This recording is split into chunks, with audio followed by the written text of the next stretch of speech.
Hey YouTubers and Facebook friends.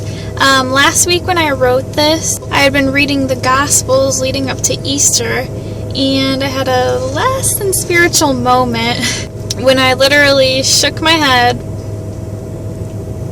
and said how sick the Pharisees' judgmental attitudes made me. And it made me think of Judah Smith's book, Jesus Is, where he says, in the name of hating sin, the Pharisees ended up hating sinners. Here I am thinking they're so terrible,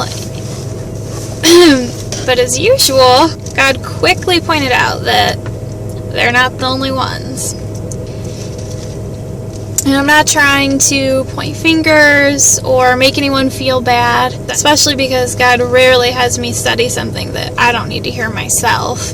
This was especially a hard thing for me when I was a teen and I was first saved and I was on fire, because I had these older people in my life that were making really bad decisions, and I was like, I'm supposed to be able to look up to these people. And, to be honest, it was just super disappointing.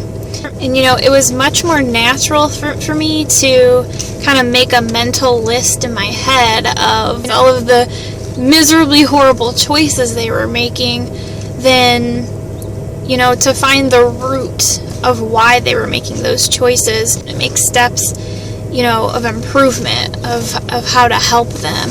Over time, I grew up and the Lord matured me, and, every day I was becoming more like Jesus. I had a heart more like Him. God places such a high standard, but if we don't put love before and throughout that high standard, it's not going to work.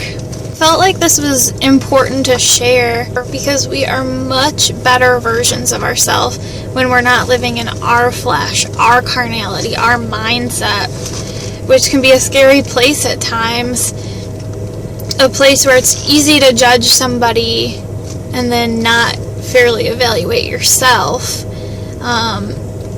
and just point out how important it is to live by God's standard and to not live in our flesh, but to live in God's will.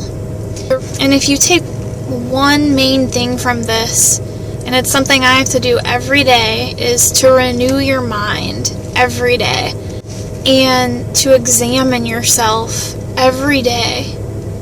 Because it wasn't sinners who put Jesus on the cross. It was religious people.